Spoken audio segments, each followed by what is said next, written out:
The chair recognizes the clerk for a motion. Mr. Speaker, Representative Prout moves that all necessary House rules be so far suspended as to allow introduction and consideration at the present time of a bill relative to ending emergency orders without the required printing, referral to committee, public hearing, drafting by the Office of Legislative Services, and report from committee. The question before the House is the motion to suspend House rules.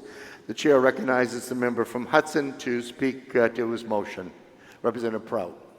Thank you, Mr. Speaker. This rule suspension motion would allow me to bring forth a House joint resolution that makes some temporary changes to the current COVID-19 state of emergency. It terminates the emergency orders that are severe restrictions on the liberty of New Hampshire residents, but allows to continue other emergency orders that make reasonable modifications to the operation of government during these extraordinary times. It prohibits any new emergency orders unless authorized by the legislature via joint resolution. It also terminates the governor's authority to use the state of emergency powers to bypass any statutory approval required by the RSAs, such as the Fiscal Committee or the Joint Legislative Committee on Administrative Rules, and authorizes the Fiscal Committee to initiate legal action in the courts on behalf of the legislature if they feel it necessary to enforce their powers and perform their statutory duties of the committee. In short, now that we're meeting once again here in this alternate location, it restores the legislature as the primary policy-making body for the state. Even under a state of emergency, this is our constitutional role, as emphasized by Part 1st, Article 29 of our Constitution. We did not submit a concurrent resolution pursuant to RSA 4:45 to terminate the state of emergency, as it would immediately terminate all emergency orders. And yes, that includes the emergency order that allows us to be paid accurate mileage for today's session. A more nuanced approach was what was called for.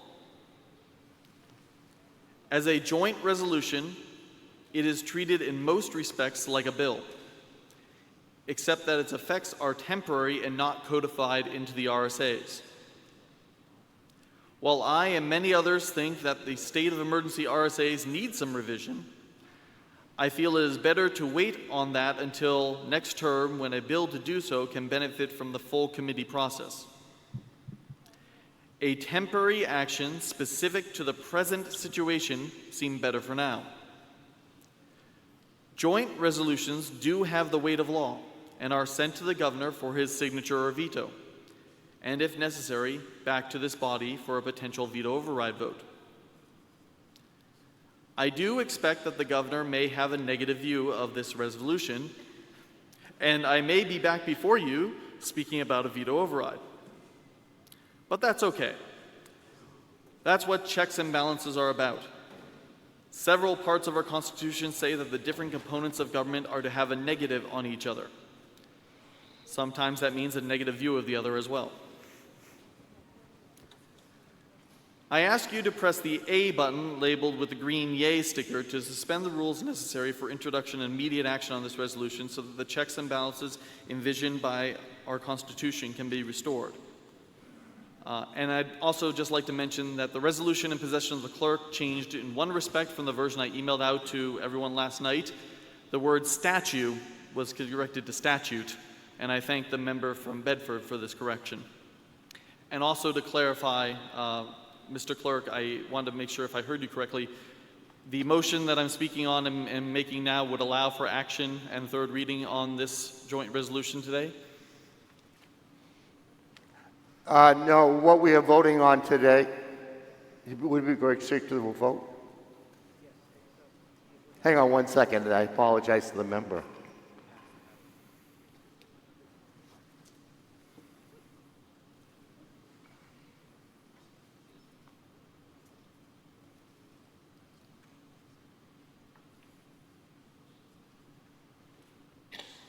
To answer the member's question, We would go to a vote today. What it would entail, since there would be no time to get a copy of this to the members who are on the floor, the clerk would have, if your motion succeeds, the clerk would have to read the item to the body, the resolution, and then there'd be a vote.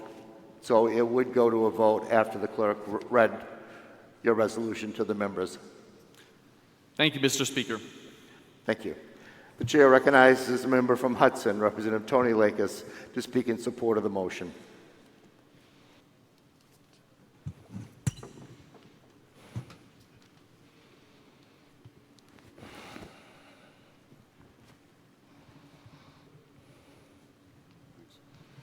Thank you, Mr. Speaker. We, the New Hampshire House of Representatives, are the most representative body in this nation. We should take on the responsibilities that we accepted when we decided to run for office and that were granted to us by our constituents to decide how the government of this state operates. The recent actions of the New Hampshire state government have had a greater impact on the lives of the people of this state than any that have occurred in modern times. The decisions on these actions should be made by the representatives of the people. If there is need for immediate action, the legislation of New Hampshire is able to act very quickly if there is a consensus to do so. We have done so in the past. Even if you are in complete agreement on how the response to COVID-19 has been handled, I ask you to vote to support the suspension of the rules to permit the representatives of the people to control how this state affects their lives in profound ways. This should not be seen as a vote on the details of the response, but as not setting the precedent that in a long-term difficult situation, the representatives of the people abdicate their responsibilities to other branches of government. Our vote on this issue may have an impact on who has control over the lives of the people in New Hampshire long into the future. Thank you, Mr. Speaker. Thank you. The question before the House is the motion to suspend the House rules. The chair recognizes the member from Deerfield, Representative Verville, to speak in support of the motion. Thank you, Mr. Speaker. Honorable colleagues, if we've heard earlier today, our businesses, our private industry, our employers are struggling. In fact, many businesses, unfortunately, have been driven out of business. People's dreams have been dissolved because they can't operate their business under these conditions. New Hampshire is a free and open society, and we need to allow our citizens and our businesses to operate in a free and open manner. The executive orders were to flatten the curve to prevent overcrowding of our healthcare system. The curve is flat. In fact, we've laid off more healthcare workers than we have identified cases of COVID-19 in this state. The time has come. The people are aware of recommended safety precautions. We need to trust people to make their own decisions, to make their own assessments of risk, and be able to live their lives as a free and open society should be allowed to do. So for that reason, I stand in support of the suspension of the rules so that we can consider this measure. Thank you, Mr. Speaker. Thank you. The chair recognizes our last speaker, the member from Hudson, Representative Alicia Lakis, to speak in support of the motion. I am immune compromised. I have at least 4 risk factors for this disease. My grandchildren, some of them, have the same thing, and for that reason, we haven't seen each other for 3 months. But I consider it totally immoral for me to ask or expect a person to lose their business in order for me to be safe. I know how to socially distance. Therefore, I think we should talk about this. We should have a conversation about suspending these rules. A conversation about how to keep those at risk safe while helping and allowing our businesses to become robust once again, and for those people who have health reasons, health issues that are not related to COVID, to allow them to go back to taking care of themselves, to being able to do the things they need to do to be able to take care of themselves and be healthy. So let's have a conversation, and please vote yes for the rules suspension. Thank you. Will the member yield to a question? Yes. The member does yield. Yeah, if you could bring a microphone down to Representative Almy for her question.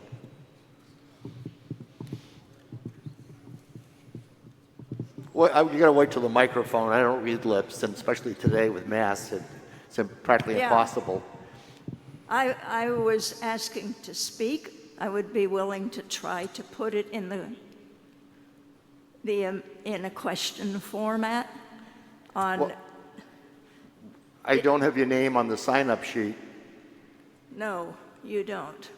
Didn't someone else speak who didn't have his name on the sign-up sheet? We were unclear what he wanted to speak on when we signed him up. It was some question. We had his name, but we weren't sure where it was. As a legislator, most... No, the member will suspend.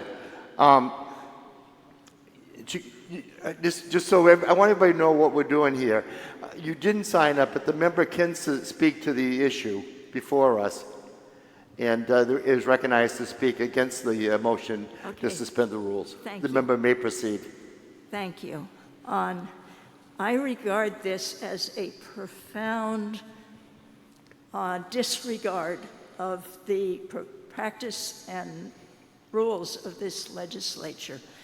According to my phone, we got a text of this thing at 10 p.m. last night. Most of us came from far enough away or had Zooms or were otherwise occupied. We didn't even see that arrive on our phones. We are now supposed to absorb this orally if this motion passes and vote on something we haven't had a chance to debate, will not have a chance to discuss, will not have a chance to amend. That's, as far as I'm concerned, it's an abrogation of my responsibilities as a legislator. I thank the member from Lebanon. The question before the House is on the motion to suspend the rules. Representative Baldessaro has requested a roll call vote. Is that sufficiently seconded? It is sufficiently seconded. This will be a roll call vote. Members will kindly take their seats.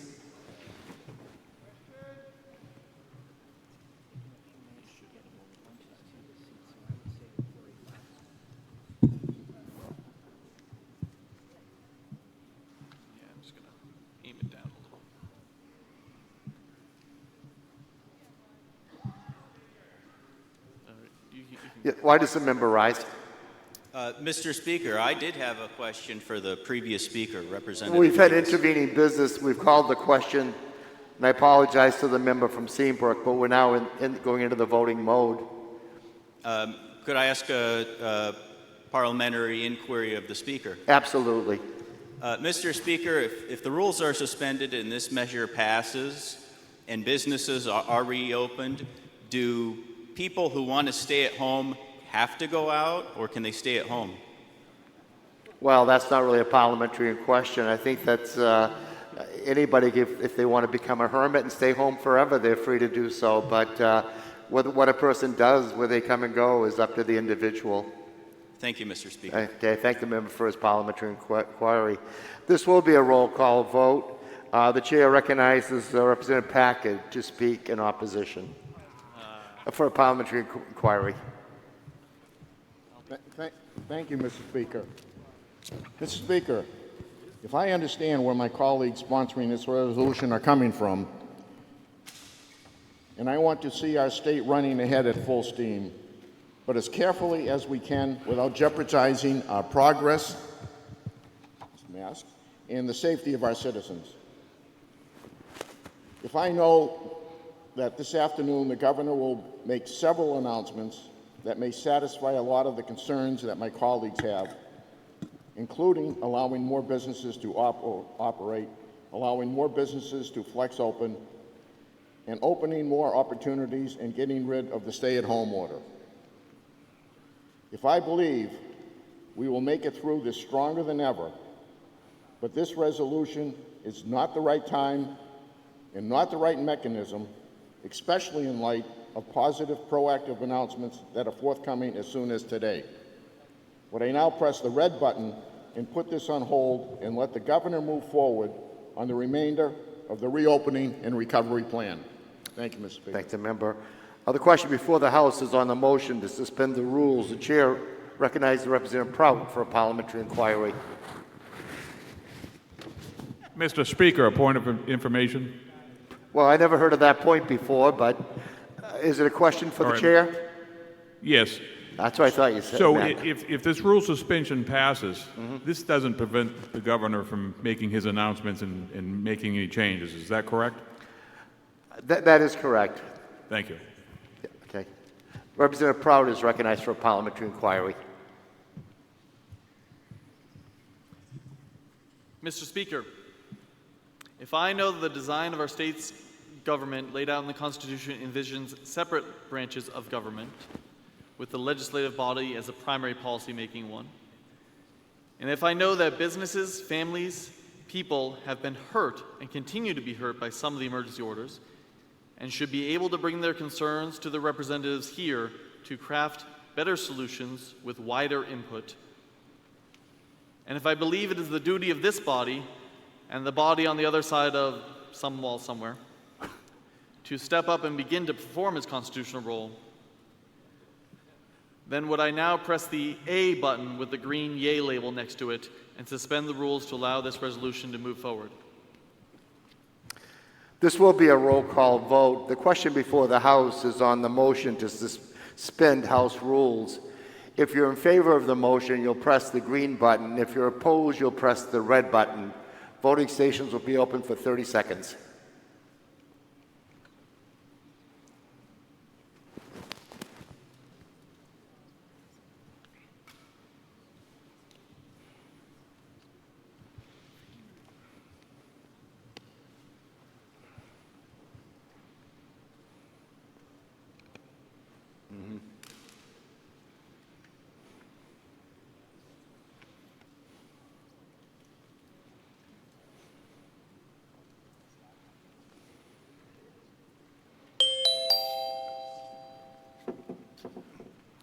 Have all members present had an opportunity to vote?